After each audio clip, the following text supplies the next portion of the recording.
Hi, very good afternoon to everybody. Thank you for joining us today at Sun Yat-sen Nanyang Memorial Hall. I'm Ernest and I'll be your moderator for today.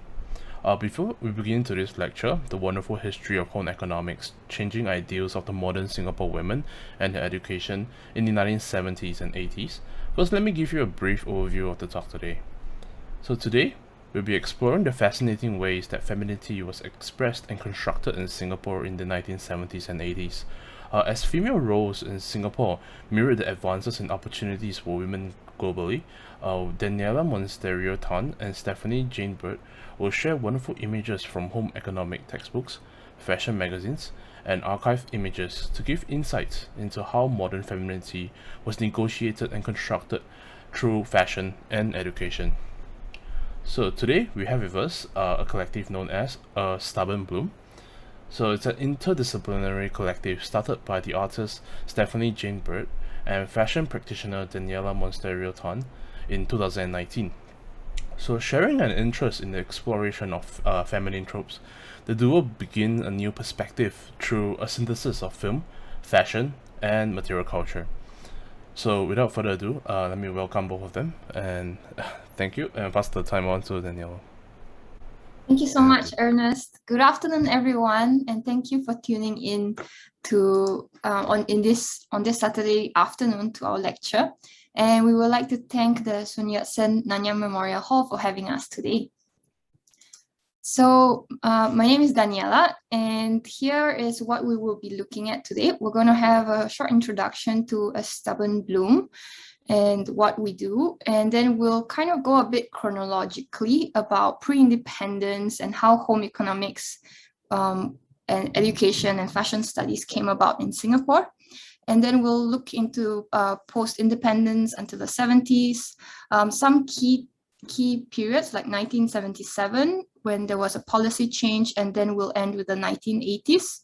And at the end of the talk, we will show a short video piece that we created as a response to our research on home economics.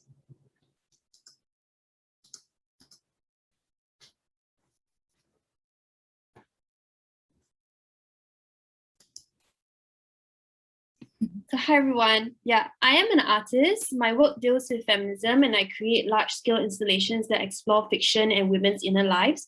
Daniela is a trained fashion curator and designer. Her practice has seen her put on shows of women's dress and costume, exploring history and exhibition making. So we created A Stubborn Bloom as a collective that explores femininity through a lens of film, popular culture, and archival history. We received a grant to create a body of work called Lucy's Dictionary of Femininity. This is how our research into home economics began. So we created a fictional archive of a woman who lives in 1970s Singapore, of what her life would be like as represented of a woman in a newly independent Singapore. We were very much interested in this segment of history and its impact on women's life. You can access our project on astubbornbloom.com. A dictionary of the items that she has in the closet is explored and recreated on a website with a script giving clues onto how her inner life and character is. Earlier this year, in this photo, in the slide, we were given a booth at Singapore Art Book Fair where we created a room with fabrics and materials from our project. Our research was taped to the walls and we screened our film in the space. We also created a zine, and within it you could make your own apron and access collages and artworks that we do with A Stubborn Bloom.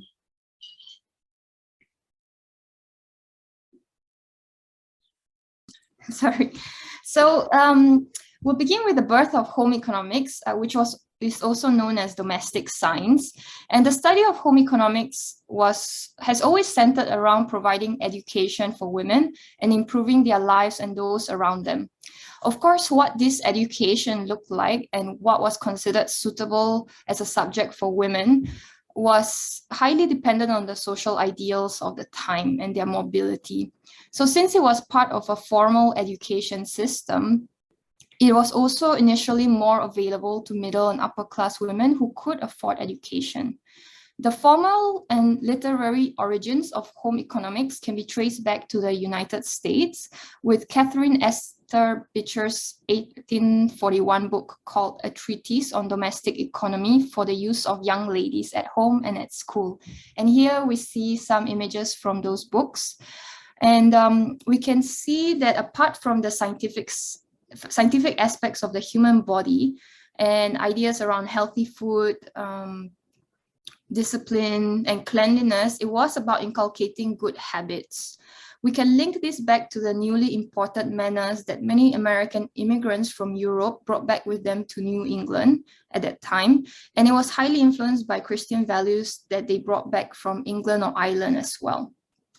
So in the States, feminists, in the United States, there has been quite a lot of research done around the history of home economics as being one of the first official places that women could access higher education, like a PhD, for example. And while feminists have been critical about home economics, seeing it as a discipline that restricted girls to traditional mother roles, the fact is that home economics still opened up opportunities for women and had a broad impact on society. So through our research in Singapore, we have found that this quote is true as well in Singapore.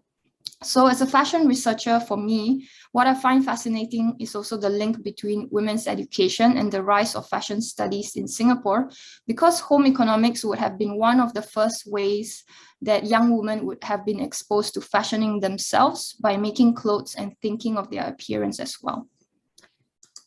One of the first recorded instances of domestic science as a formal subject that we found can be traced back to 1920 in the Convent of the Holy Infant Jesus, or CHIJ. We will not be going too much into detail into early domestic science education, but we can see that needlework was also formalized into the curriculum from this blurb that I've taken from the website. So both of these skills would usually be taught in the home, but here we see the institutionalizing of women's education and the type of subjects that were deemed appropriate for them. Most of the students in CHIJ at this time would have been orphans or students whose parents choose to pay for school fees, and this would not have been very common or a priority for women at that time. But needlework was still something that they would learn at home. It was taught in most households. So here we see beautiful needlework samplers from the National Heritage Board archives from the 1940s to the 1970s. And these samplers here were a popular way of teaching young girls to stitch or sew to repair clothes. The piece on the right that you can see here was created by children. And it has been recorded in much research that Peranakan Nonyas learned beadwork and needlework as young children, and their desirability as young brides was dependent on these skills. So apart from the Nonyas, it is also recorded that many local Chinese girls would work on their embroidery and beadwork skills as well. A garment that attests to the importance of needlework is the Kobaya. And here we see a Kobaya embroidery sampler. Before the sewing machine, much of this embroidery was developed by hand. And we see that there was a constant flow of Western influence in the needlework craft as well. For example, cotton lace thread work, which was brought to Indonesia from the Dutch. So sewing and needlework at home were prevalent before the war. And of course, during World War II, it would have been slowed down.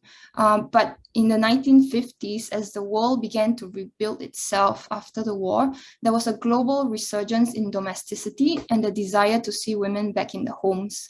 Here on the screen, we see a 1952 issue of Australian Home Journal from the National Archives, which was imported into Singapore after the war. And the magazine featured sewing and knitting patterns, as well as fashion tips and updates on the latest trends. So women would have been able to buy these paper patterns and recreate these outfits at home. In 1965, the magazine shifted from fashion to homemaking in general.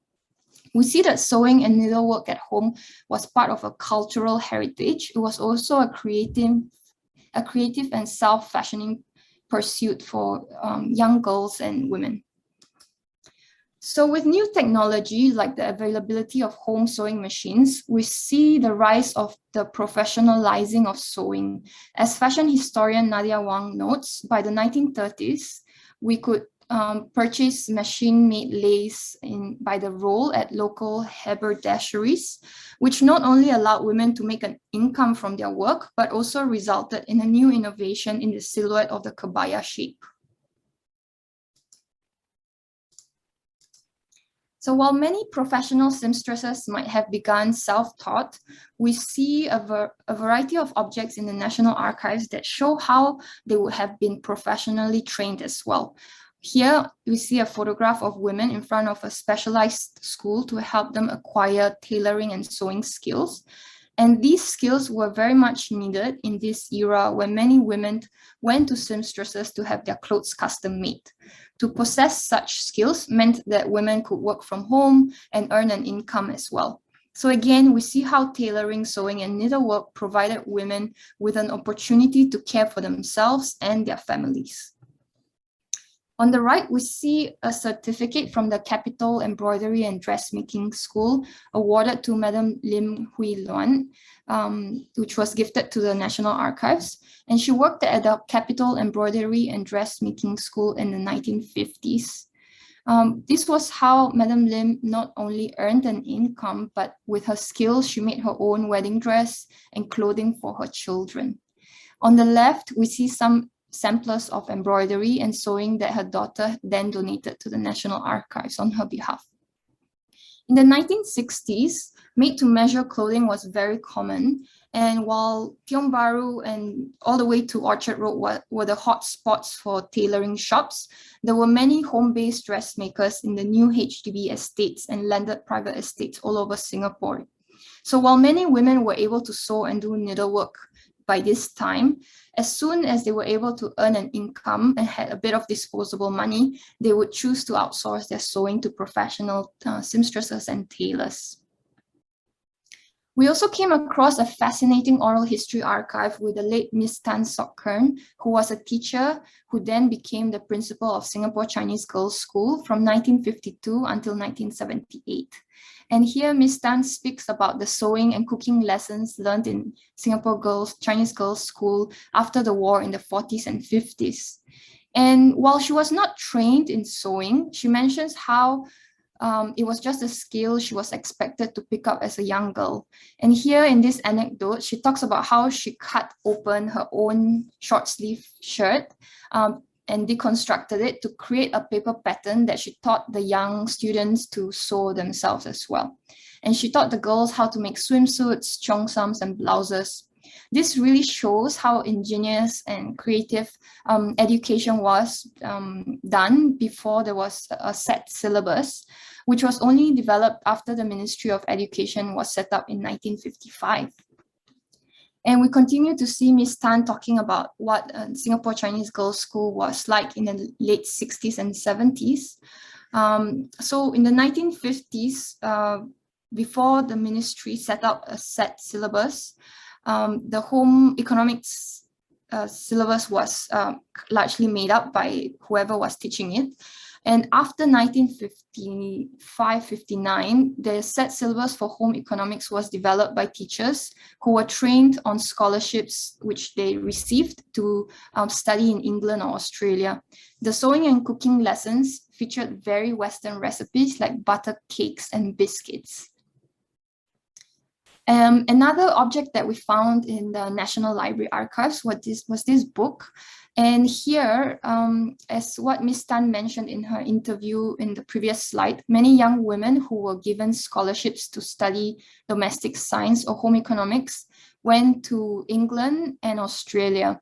In this book here by Christina M.C. Phones, we learned that Mrs. Phones had just completed 4 years of a diploma in domestic science at the Emily Macpherson College in Melbourne when she met Miss Noel Evelyn Norris back in the Ministry of Education in 1955 in Singapore. Both teachers were then sent to Crescent Girls' School, which was founded in 1956. On its way to independence, Singapore desired an education system to provide a skilled workforce for Singapore's rapid industrialization program and to lower unemployment. Education was seen as a way to integrate a new nation together, and in 1960, English became the official language in schools. There was a push towards universal education for all children of all races. So by 1959, the Ministry of Education had developed a set syllabus for domestic science, which was only available for young girls. It included needlework, health education, laundry work, cookery, and housewifery. The aim was for a young woman to learn how to look after herself and her home in a sensible and economical manner. And it was very much centered on practical education. This was largely the tone for the syllabus for the next 20 years. And in this image from the archives, we see a domestic science class in progress from 1966. There were numerous similar photographs of officials visiting classrooms like these to see how education was developing at this crucial time of nation building.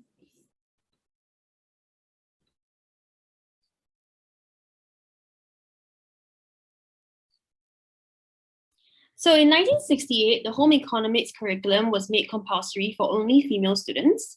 Students were trained to cook, sew, and manage the home. Male students did technical studies instead. In 1977, the government reversed its policy, briefly allowing girls to choose between technical studies and home economics. However, the subject was made compulsory again for girls in the 1980s due to the sharp drop in the number of girls choosing to study the subject. We will explore this further down in our talk. So through our research, we also studied fashion magazines during this era, and we were surprised to find that much of what was happening in the fashion magazines mirrored the home economics text. Recipes on how to cook and instructions on how to decorate a home. The idea of becoming a supermom was also taught to women through the national education system, as well as through popular culture as seen in these magazines. On the left is a recipe for a balanced meal, which includes a featured dish in 1976. On the right side, you see an interview created with a young Singaporean woman on her ideal man.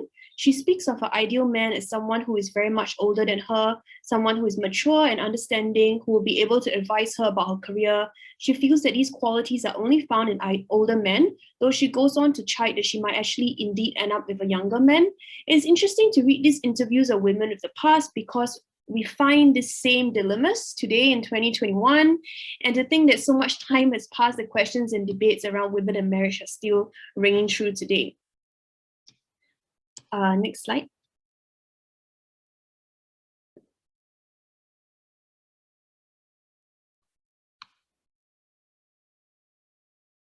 So in this slide, we see an interview of a housewife, reiterating the fact that women of her past who were raised in traditional households have been taught to cook and clean by their mothers.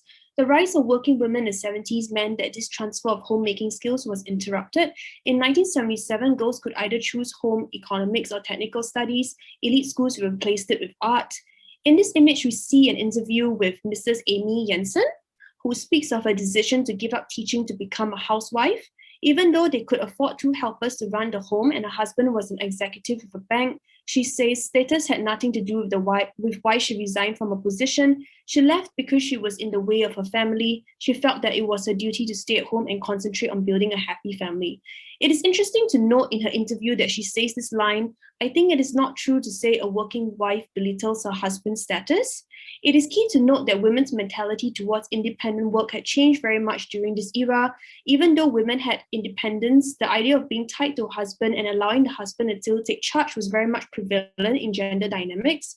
She goes on to note that the decision to leave her job was strictly hers and her husband left it to her to decide, and how she could devote her time to all her 3 children because her husband could support them comfortably without her having to work.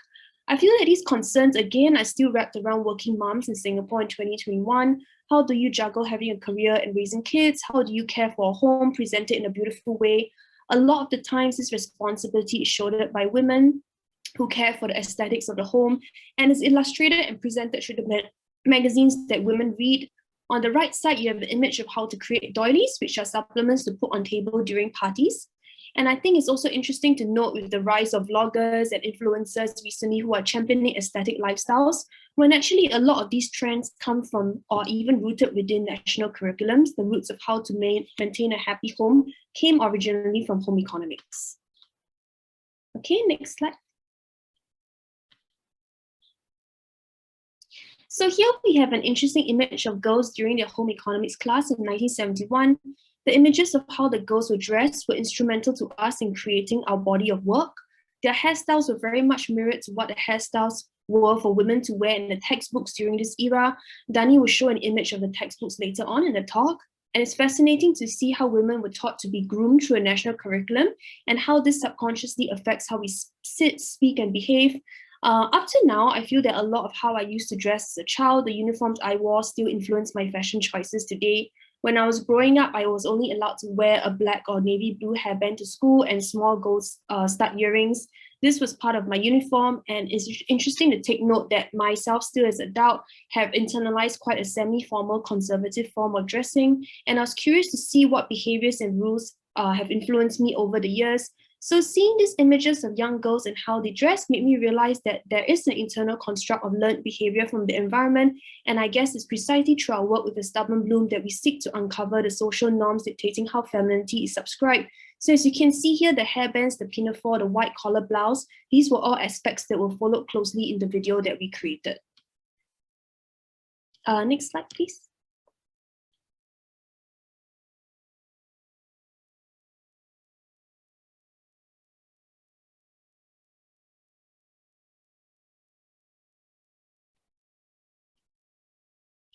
So this image of a secondary school, in this particular school is Broderick Secondary School in 1969. It shows a new building enclosing the ground level assembly area. This type of architectural design for new secondary schools in post-independent Singapore of 1965 shows 4 main buildings: the teaching block, the science and domestic science block, the assembly hall, and the gymnasium, which were arranged around a courtyard. This imprint of the design follows throughout many secondary schools that were built. Again, it's interesting to note how government policies and even building and maintaining school buildings were playing out in governing a nation and how we were raised. It is through this following of strict rules where we build our identity, and it's precisely this identity building that fascinates us, because I think we take a lot of these things for granted, and it's actually through our learned environment where we build our likeness and recognition. Okay, next slide, please.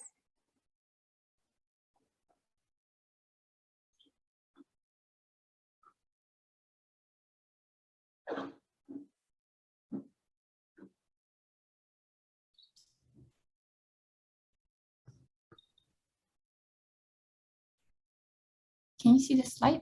No, cannot. Maybe you just continue. Oh, it's changed. Oh, okay. Yeah, I can see it now. Okay, so in these 2 images from 1970s Her World magazine, we see on the left the lady entering the House of Tang, which is known today as Tang's in Orchard Road.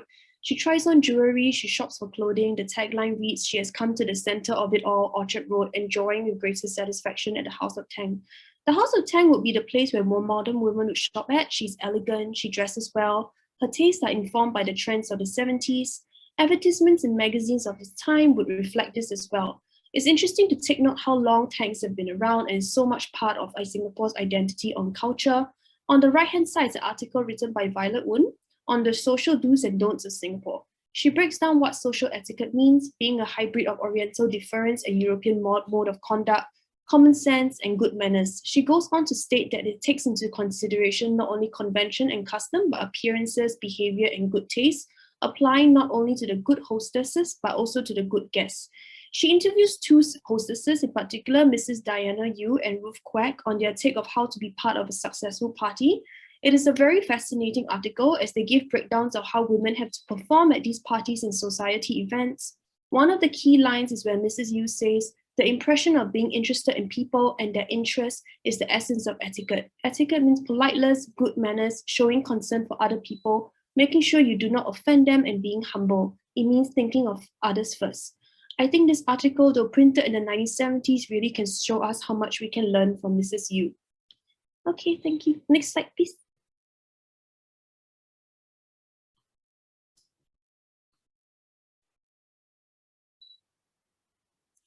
So after Singapore achieved full self-government, the PAP set about finding a matter of political and economic survival, and thus education was viewed as a key condition for such survival, a means of creating not just a literate and technically trained workforce, but also a strong national identity to promote social cohesion.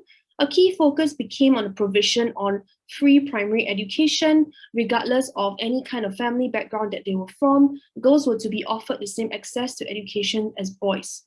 Prior to this, in the past, unless they were from privileged families, most women tend not to be educated and were financially dependent on male family members.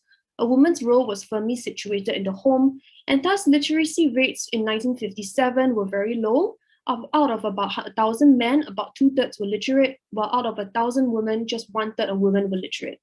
It was acknowledged that the status of women had to be raised, and great stress was placed on education as a whole. Education here was seen as a means to preserve social and moral values, promote a national identity, and prepare future generations, regardless of gender, for a workforce. In the early 1960s, the MOE adopted a gender-blind policy. Girls were not to be discriminated against, but also not to be singled out as needing special attention. In 1961, the Women's Charter was formed to protect and advance the rights of women and girls in Singapore that will bring together a regulation of relationships between husband and wives and relationships between parents and their children, termination of marriages and division of matrimonial assets. And it provides protection against family violence and penalty for offenses against women and girls. Okay. So as Stephanie mentioned earlier, in 1977, there was a policy that allowed lower secondary girls to have the choice between home economics or technical studies. So that meant that home economics was no longer compulsory. It seems that there was a lot of discussion both in society as well as within the ministry about home economics education and what type of education was meant to be compulsory for young girls. So here we can see, for example, that there was a big forum in 1975 by the Ministry of Education, 2 years before the policy was enacted to make home economics non-compulsory. So various government officials, school principals, and researchers came together to discuss the value of home economics. Director of Ministry of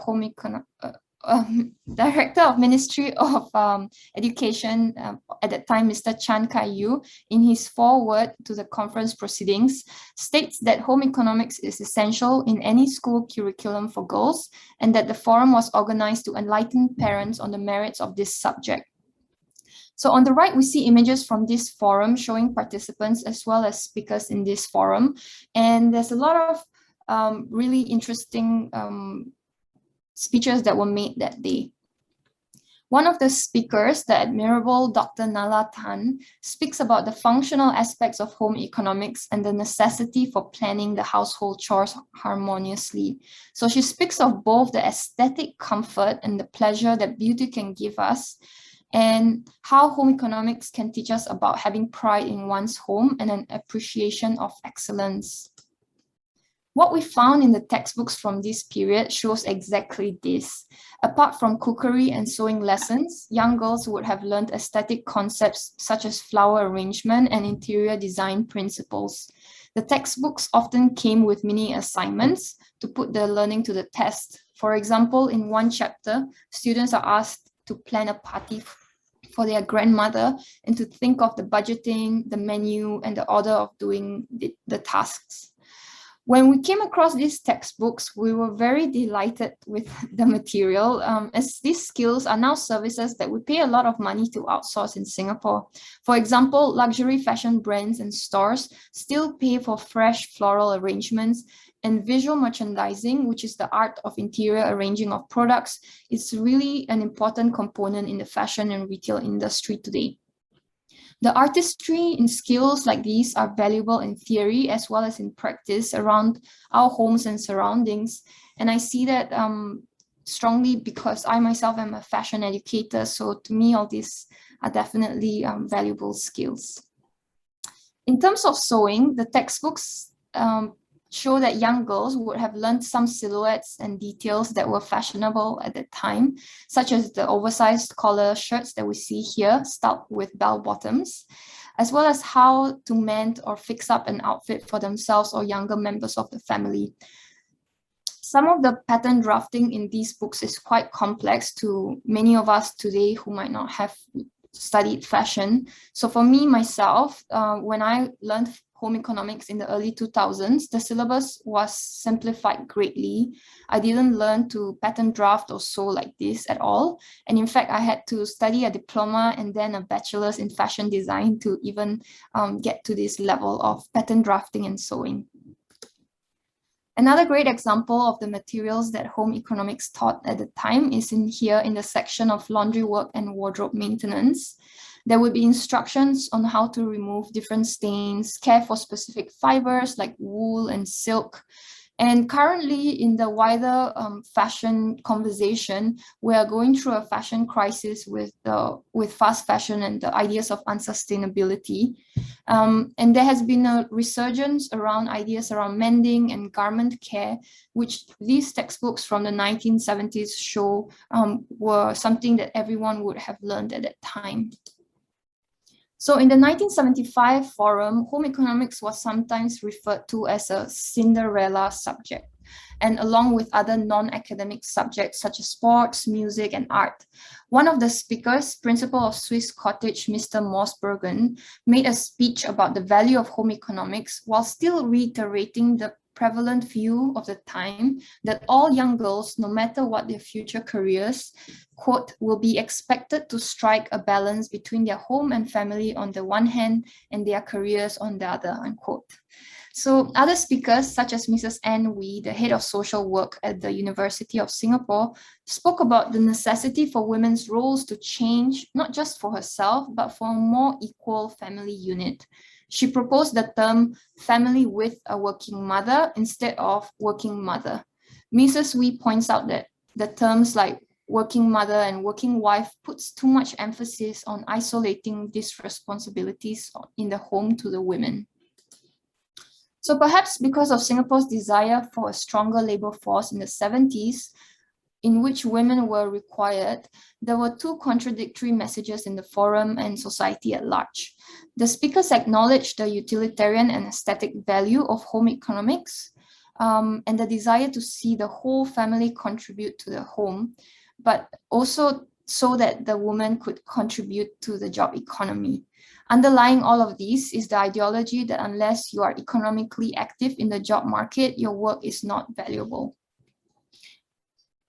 To get a context of what was happening in society at this time, we can see other types of material culture as well. We can see that the modern women in the 1970s grappled with having to keep the home, but also go out there and work.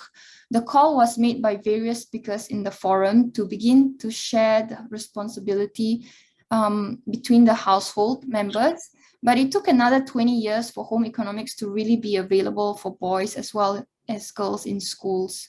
In these advertisements and magazine pages from 1977, we can see, for example, on the middle image, Meals in a Hurry, and the way that women's magazines of this time were also responding to changing roles of women in the society.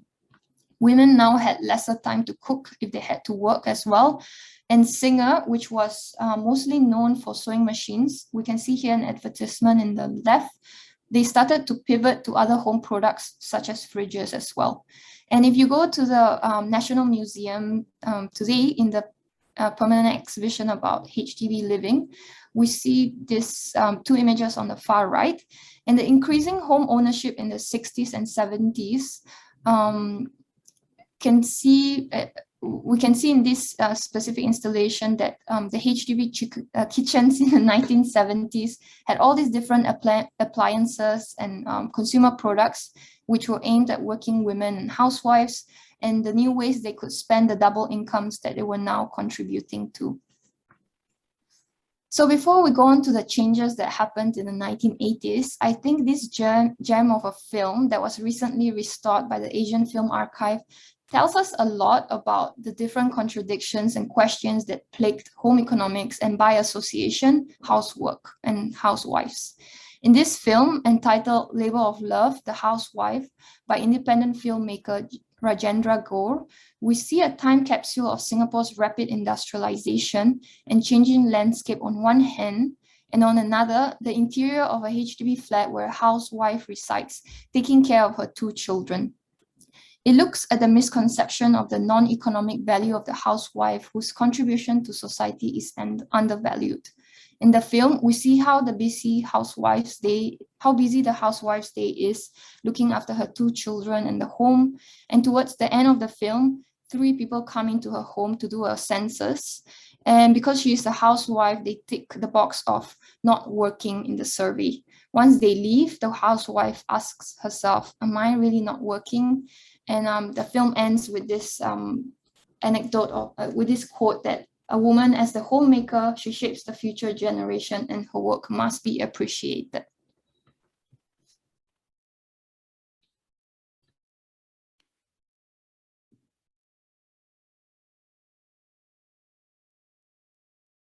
So in our research, there were two particular academic texts that were very instrumental to us. They were written by Ko Imoy. One of it was Economic Pragmatism and the Schooling of Girls in Singapore, and another one is a book, The Construction of Femininity in a Post-Colonial State, Girls' Education in Singapore. Both of them were written in the period of 2013 to 2015. So policy reversal in the 1980s for home economics to become compulsory for women, as during this era, the government saw the wavering decline of interest in the subject as a threat to the stability of the family unit. Within this article written by Ko Imoy in Economic Pragmatism, the Schooling of Girls in Singapore, she writes of a Sunday Times editorial criticizing MOE for its past policy by insisting in 1984 that girls could take home economics when they could initially choose between that and technical studies. The Education Ministry was trying to force the sexes into stereotypes that were completely out of date when women were encouraged to go out to work. The ministry felt that the girls were becoming too much like boys and had to rectify this, so girls could not spend time on any technical education and had to learn to be good wives and mothers. She went on to state that Prime Minister Lee Kuan Yew also expressed concern about well-educated women who were not marrying and procreating at the replacement rate. So several schemes and priorities in school registrations were implemented to curb these rising trends and encourage more graduate women to marry and have children. Thus, in 1984, it was announced that girls would no longer have the choice of taking either home economics or technical studies, and that it would become compulsory. So Tay Eng Soon, who was the Minister of State for Education at the time, justified the change by saying that girls would gain more from home economics than technical studies, and the responsibilities of running a home and bringing up children would fall heavily on women. In a speech made at CHIJ St. Nicholas Girls' School in 1983, Tay Eng Soon also spoke about the natural and proper role of women as mothers and homemakers. And he said this, I refer to the fact that most of your students will one day marry and become mothers regardless of their academic achievements or careers. This is their natural and proper role in life. The question is, do schools, especially girls' schools, recognize this fact? If so, do they have a role to play in preparing their girls for marriage and motherhood later on to realize that this is as important and worthwhile as being a career woman?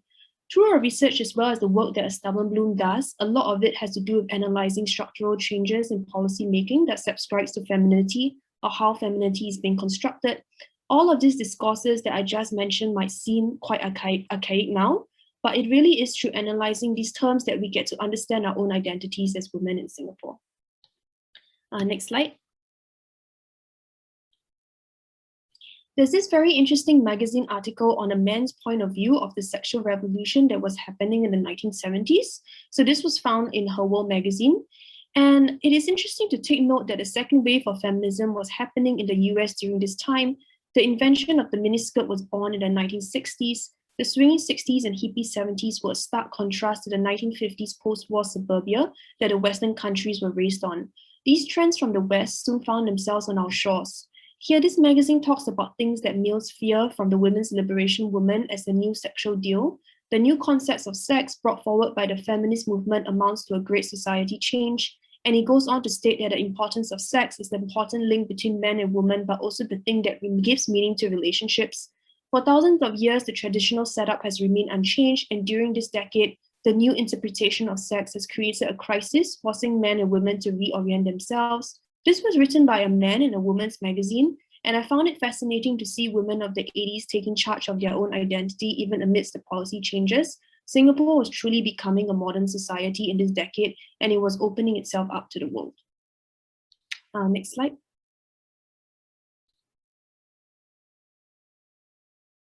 This is an image taken from a teen magazine in 1990 Singapore. It talks about courtship and advice for young love. I really love this image, an image of romance against the backdrop of old Singapore. Another interesting film to come out of this decade was the Teenage Textbook. That was a book of fictional, it was a book that was made into a movie. So even though Mr. Tay Eng Soon said that in 1983, over time, the authorities began to actually take a more balanced approach towards the role of homemaking. And in subsequent speeches that he made in 1986 to 1989, Mr. Tay also chose to focus on the importance of skill sets in the home for both parents and homemakers. And in his 1986 speech, he said that homemaking is a cooperative endeavor involving both husband and wife, which was quite different from what he said in 1983. So the authorities began to realize the importance of both genders in raising a home. And in 1989, he further emphasized on the fact that the burden of homemaking falls equally upon both men and women. And then he said this, that men must recognize that their wives are subjected to a double burden when they go out to work, the work itself and caring for their children. Having recognized this, they must change their attitudes and habits and turn around to help their wives in every way possible. And they must realize this, and this will help their marriage and the future of their children, and that they have a major role to play. As the structure of Singapore's economy started to change, many women started entering the labor force, resulting in a gradual shift of expectations of how women should be in the home. And while the state still views homemaking skills as crucial for a healthy family, it is now important for both boys and girls to study it. And by 1997, home economics was made compulsory for all at a lower secondary level, and this still remains in place today. So with all this research on home economics that we found, we went on to develop a film which was shot by Singaporean filmmaker Russell Morton. In sourcing the material for this film, we also went to various neighborhoods in Joo Chiat and Katong to find materials such as cake molds and artificial flowers for our props. So I'm going to screen our short film. It's about 10-11 minutes long. And after, we will close up the presentation by showing some of the references in the film from home economics books. So we hope you enjoy the film.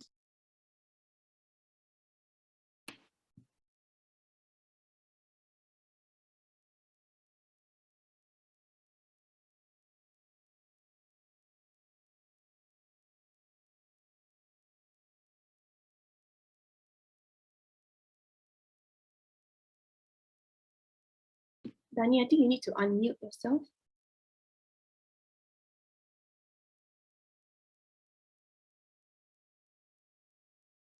Sorry, is the sound not working? Yeah, I think you have to unmute yourself when the video is playing. Let's try again.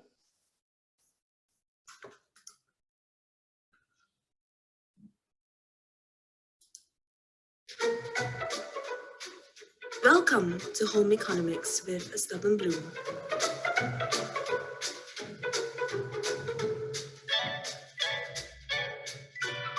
Chapter 1, Personal Grooming. Most of you have come to a very exciting stage in your lives.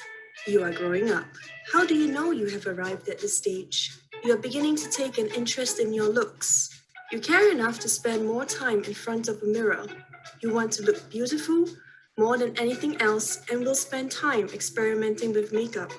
You will go to the hairdresser for a new hairstyle, and some of you will be spending many hours in front of a mirror trying out new hairstyles.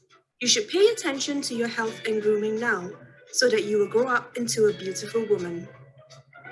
Hair. Long hair in plaits. Your hair should be worn in a neat style that suits your face. It must be clean and well brushed to look beautiful. If you like to wear a long hairstyle, make sure you wear it in such a way that it does not fall all over your face when you work. It must also be neatly done up, so that it does not require attention during the day. Long hair tied up. Long hair requires more care and attention than short hair, and unless you are very clever in dressing your hair, you are advised to stick to the shorter styles, which are easier to manage. Elaborate styles are not suitable for work, but can be worn for evening functions. Shoulder length hair tied up. Brush or comb hair to free tangled knots. Let it hang loose to dry or set in clean curlers to the desired style when partially dry.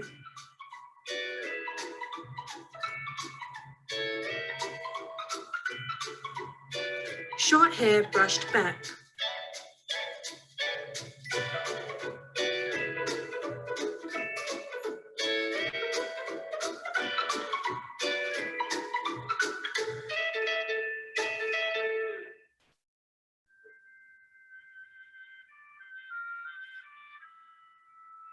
Appearance. Good grooming means to be neatly and correctly dressed. The knowledge that you are well-groomed will give you self-confidence. It is possible to be well-groomed without having to spend a great deal of money. A simple rule is to wear the correct clothes at the correct time. Number 1. Do not speak loudly or monopolize a conversation. Number 2. Do not speak when you have food in your mouth. Number 3. Sit in a proper way as a lady should do. Number 4. Do not make unnecessary, harsh, or critical comments on somebody's attire, hairstyle, or character, as this would create embarrassment.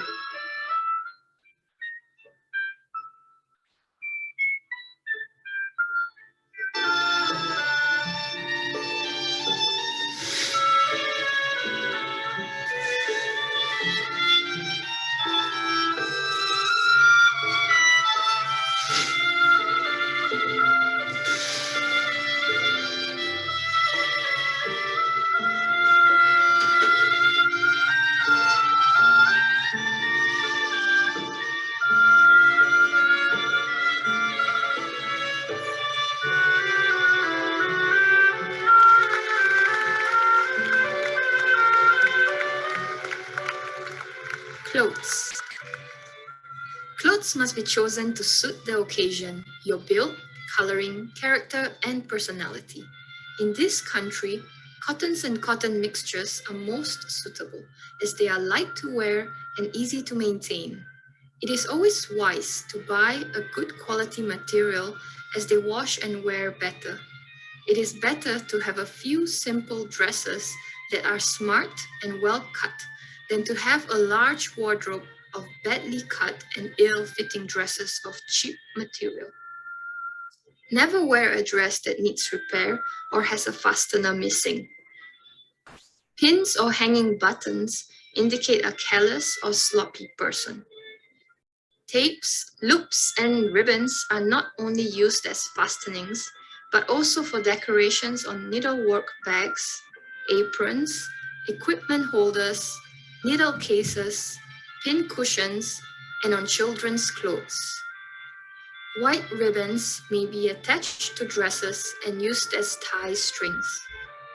They may be made into little bows and attached on the dresses.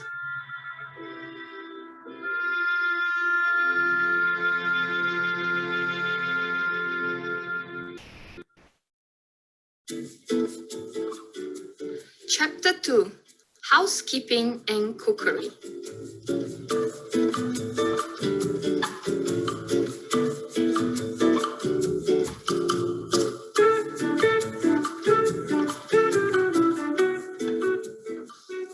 Clean and tidy the room to be used for the occasion. Arrange tables and chairs according to the type of setting that you have decided, either formal or buffet. Take out your linen to make sure that it is clean. Check your cutlery and polish it if necessary. Make sure that it is a complete set and it is clean. Start on any food preparation that can be done beforehand. Table linen includes tablecloth, table napkins, tray cloth, placemats. Crockery includes cups and saucers, side plates, soup bowls, dinner plates, dessert bowls, serving dishes, glasses, finger bowls. Cutlery includes forks for fish, cakes, desserts, and dinner fork. Spoons for soup, desserts, tea, and dinner spoon. Knives for fish, meat, and spreading butter. Making Swiss roll. Whisk eggs and sugar until mixture is thick and creamy.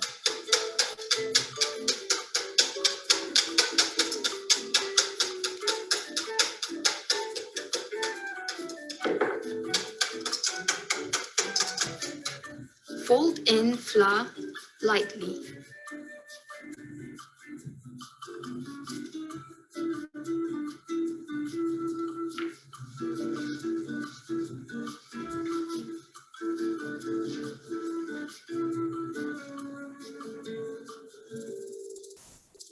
Pour mixture into lined and greased Swiss roll tin and bake.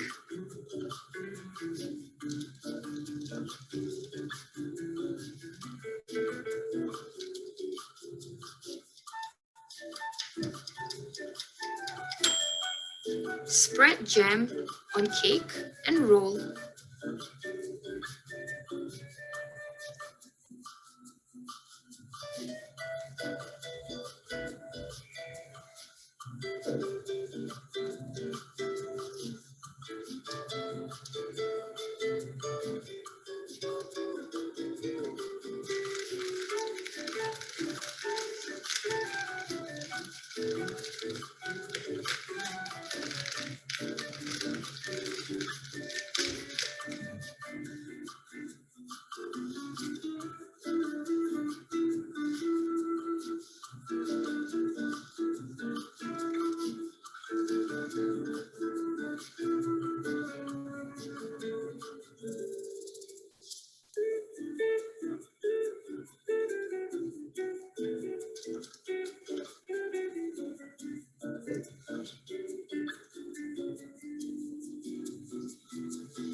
Chapter 3.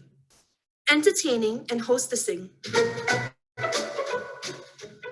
Entertaining is part of life. When friends pay you a visit, you have to entertain them. Entertaining a group of friends at home can be made a very pleasant and rewarding task. The hostess plays an important part. The homemaker should learn to play the part of the hostess while young. Whatever the occasion, casual or formal, she should learn to be calm and relaxed, to be pleasant and hospitable to her guest. To be able to entertain well on a special occasion requires good planning and organization. The hostess should know how to prepare or to arrange the appropriate types of food, how to set the table, serve her guests, and make them feel at ease and ensure that they enjoy themselves. On the actual day before the guests arrive, finish your cooking and make sure that the hot dishes will be hot and the cold dishes really cold when served. Lay your table accordingly. Place an arrangement of flowers suitable for the occasion on the table. Get yourself ready to welcome the guests.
So hopefully it wasn't too choppy, and the film has just been shown in the Asian Film Archive Singapore Shorts, and it would be as part of an installation at Objectives as well next month, so you can check it out there again. Oops, sorry.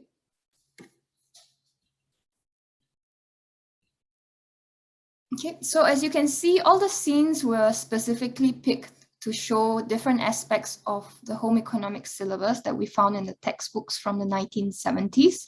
And we found instructions on how to compose oneself and groom oneself that we took onto the film.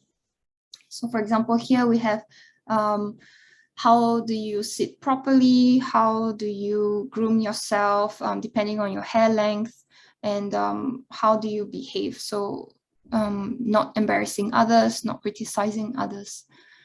And we also found instructions for table setting. In the textbooks, there were also table settings for a Malay and a Chinese meal, showing that home economics curriculum did eventually contextualize materials to our Singaporean context. And in the film, there was also a part where we talk about clothes and what types of clothes are suitable for Singaporean weather, for example.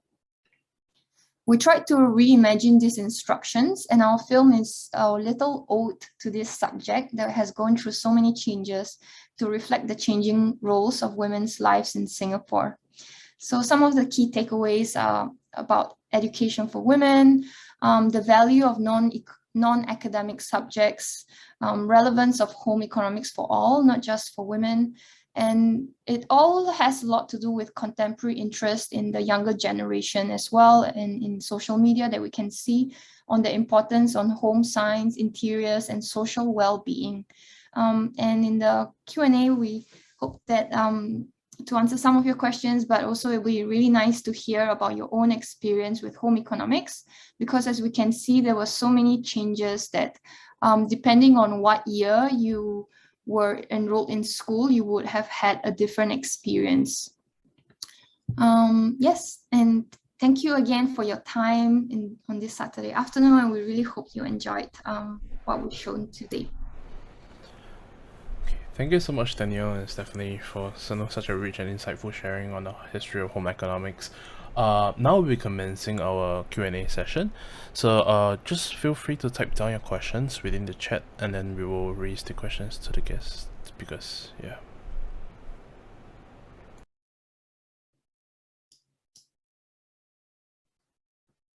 I think while we're waiting for questions, why not? Is it okay if you share with us like how the two? Because you mentioned like in the introduction, you mentioned that the two of you shared an interest in exploring feminine tropes.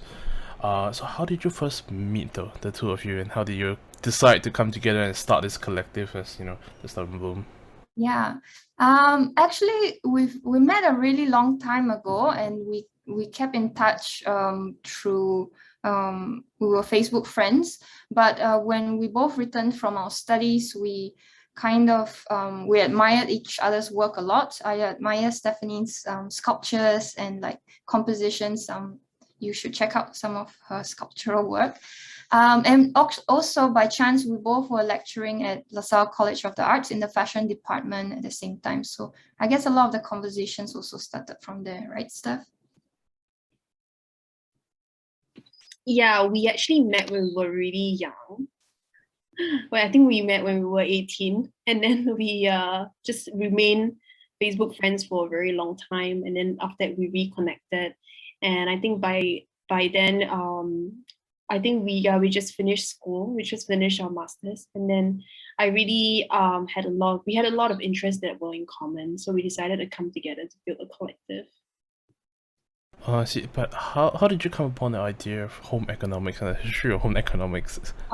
So we were doing the initial project, Lucy's Dictionary of Femininity.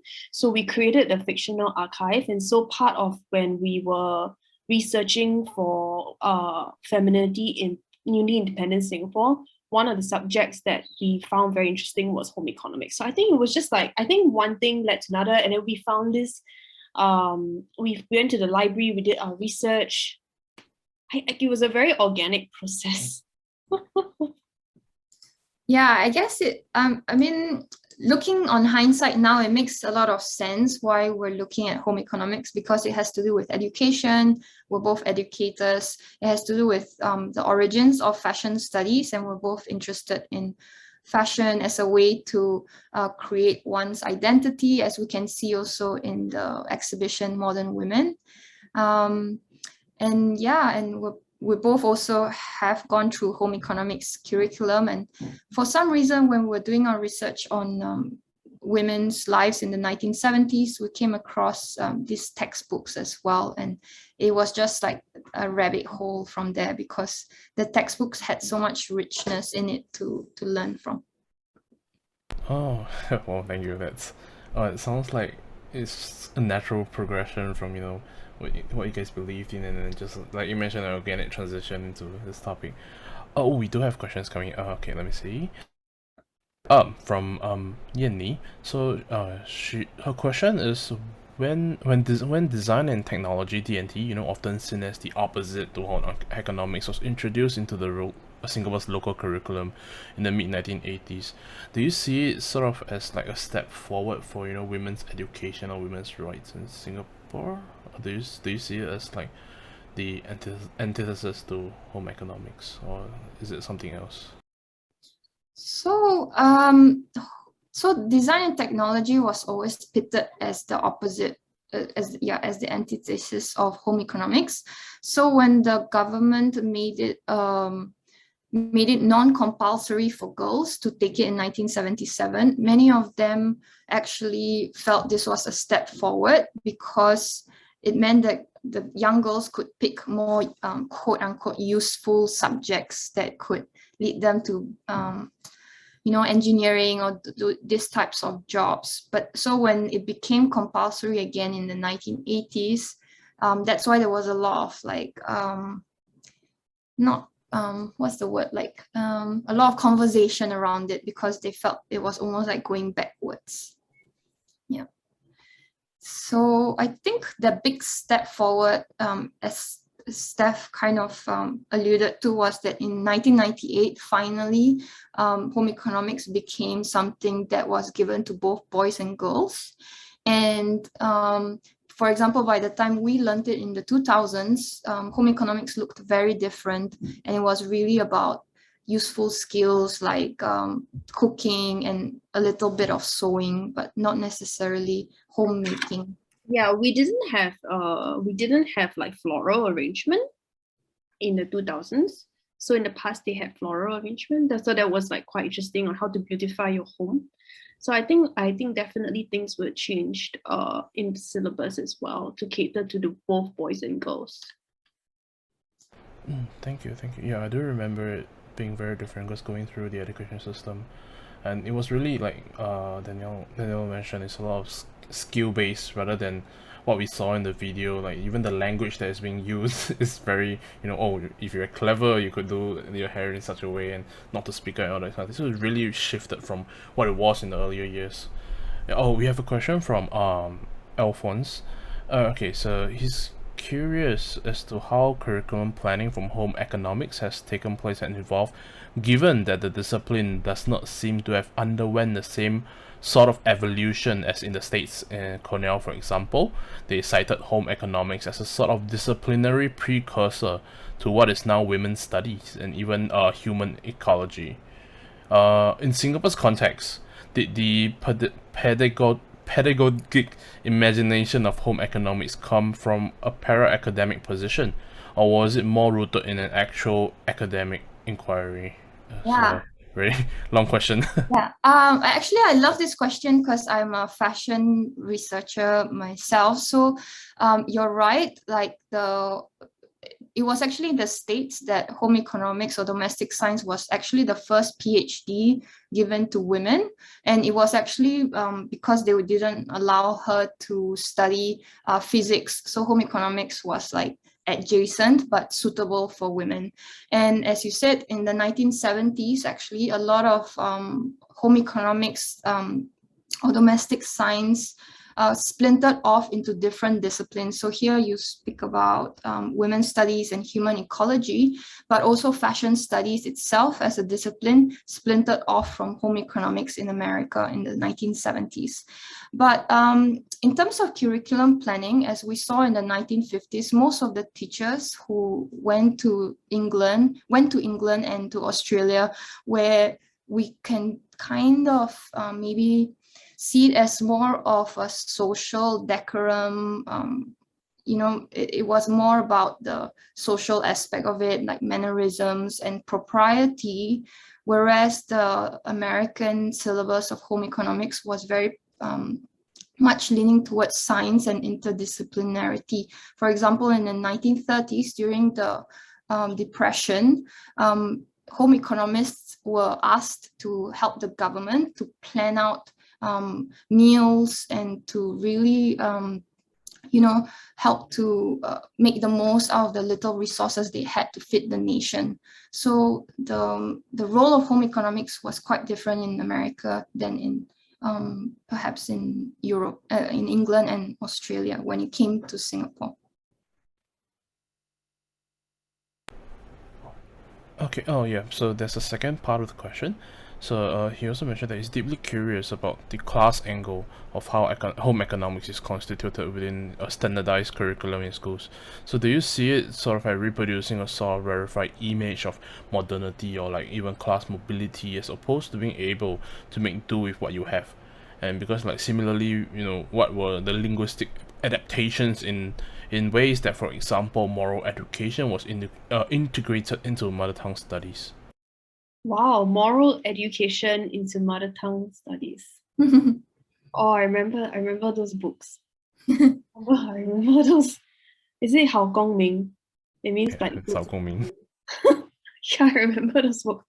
I think definitely there was class mobility. Wow, I think definitely there was an emphasis on how to I think one of the very interesting things that we came across in our research was how people should groom themselves. So how to wear deodorant and like brush teeth.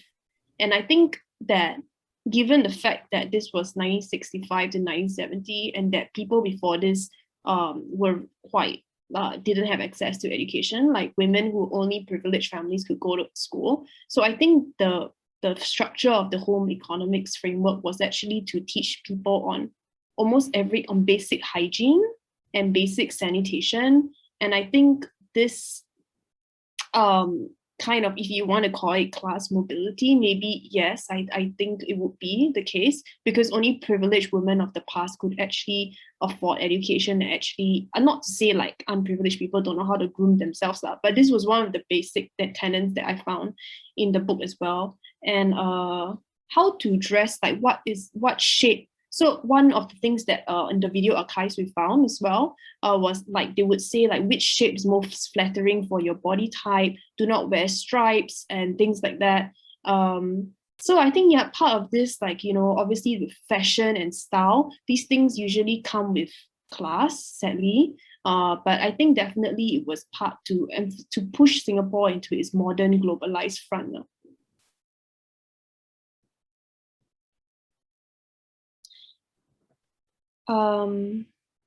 Wow, when I went to school, there was no home economics, but there was philosophy. Oh, Singapore has changed a lot. Yeah. Okay. So as I'm waiting for more questions to come in, actually, I do have one of my own. So when we were looking at the content that you were sending us, we were also curious about if you guys knew more about home economics in perhaps Malaysia and Southeast Asia region, because I do understand from my colleague that she went through home economics in Malaysia when she was growing up. So wondering if you guys knew more about more about it. You could share with us. Yeah, that's a great insight as well, because when we did the art book fair, we had lots of visitors coming in with different perspectives of their own education, and we didn't come across too much of like the rest of Southeast Asia, but Malaysia, yes, because before when we were part of Malaysia, we would have shared similar materials. So some of the home economics books from 1960s, for example, it's actually written by two Malaysian domestic science teachers, and I believe they would have been shared across Malaysia and Singapore. It could have been also that most of this material was in English, since English was the primary was like the de facto language, the primary language that we used in education from 1960 onwards. So by that default, then only I guess geographies that used English in education would have shared the same syllabus as us. But also when we saw the earlier examples of, let's say, the Nonya Kobaya lace, and how, for example, the Dutch brought specific lace work to Indonesia, I'm sure there would have been something similar, and maybe their work comes more from Dutch teachers. I'm assuming. I don't know. If anybody knows here, it'd be great to know different perspectives of home economics. Okay. Thank you so much. Yeah, so I was actually wondering also on that topic, right? Were there any female tropes that because we mentioned that home economics actually there's strong influence from the US. So do you see any perhaps female tropes or feminine tropes that were more localized within our localized context that perhaps had a touch of influence from Asian or Chinese culture in a sense? Just wondering. I think that since the public education system had to encompass different students from different backgrounds, we do see a desire to try to speak to all the students in some small ways. Like, for example, when we saw the table settings, that was like the Malay table setting, the Chinese table setting. But actually there's one page that Stephanie photocopied and she found so fascinating. I don't know if you remember, there's a glossary page at the end of some of the books that kind of translate, for example, the local names of certain spices and herbs to English, so that everybody could kind of have a shared language of this vegetables and spices. Yeah, there definitely was a very localized element to it. I think that I just find it, I think through our research, one of the very fascinating things was the video archives we found in the National Archives, where it was really kind of preparing Singaporean women for the future at the time.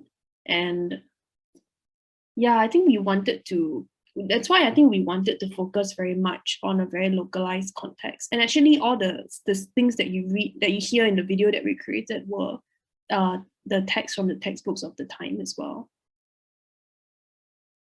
I see. Well, we have another question from our phones. So on the note of gendered imaginaries, could boys back then opt for home economics? And did the home economics curriculum take into account for non-standard familial configurations, such as single parents and all that? Sorry for the noise. Okay. Thank you, Alphonse, for the question. I think that boys could opt for home economics in secondary 3 and 4 to take for O levels. So it was available for them. And the home economics curriculum take into account non-standard familial configurations like single parents? Not that we saw in the 1970s textbooks. The family unit was still quite, it was always the ideal family unit in the 70s. I think once boys could take home economics, once it was compulsory for boys and girls to take home economics in 1998 onwards, we do see that even in the syllabus, for example, I have a friend and their assignment was to sum up their instant noodles. So they were taking into consideration, like teenagers who would have to take care of themselves at home. And so what kind of recipes do they really need, and what kind of material is really necessary to teach in home economics that could prepare them for life. But so far I haven't come across much of the non-standard configurations, and that will be something to explore in future research. Thank you so much. Actually wondering something else. So regarding the video, the very nice documentary video that you showed us, did you face any challenges when you were filming that, or like what were some of the more concerns that you were trying to show, like you were looking for sort of parallels between the textbooks and sort of to reflect it within the film. So perhaps you could share on some of your thoughts when you were going through the entire filming process and editing process of the video.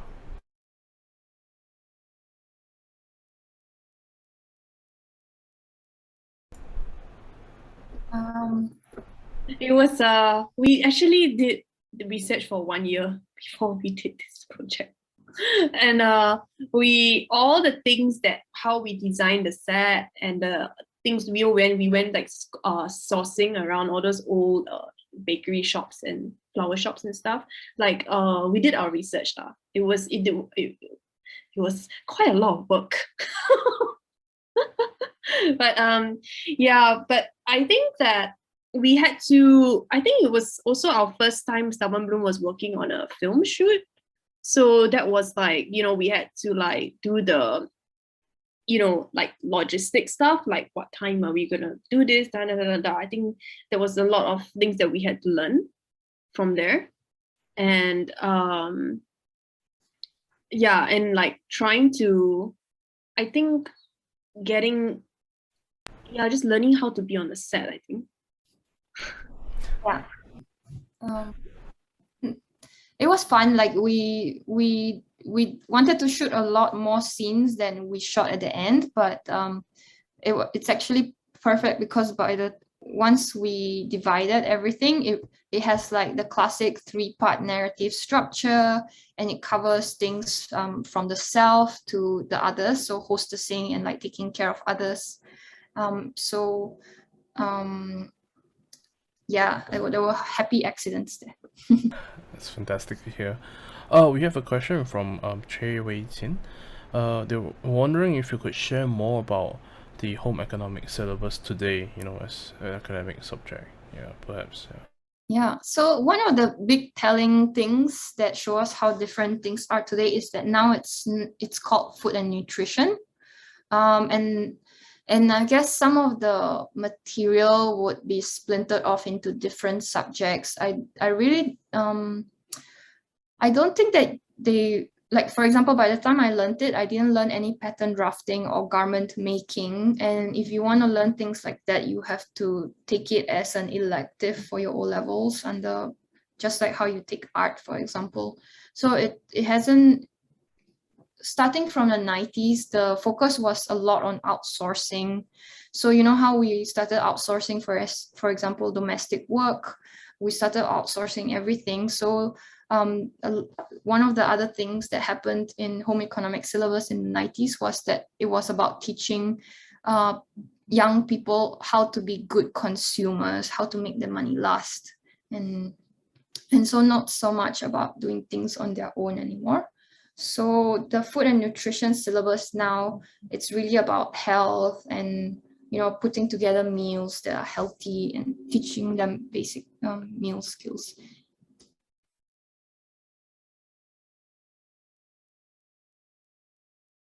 Sorry, my mic was muted. Yeah, thank you so much. Was wondering, for our audiences who are interested in more of the works and the wonderful works that the Stubborn Bloom is doing, where can they find you? Where can they find you all? Is there like a website or for you to plug end of this talk? Yeah.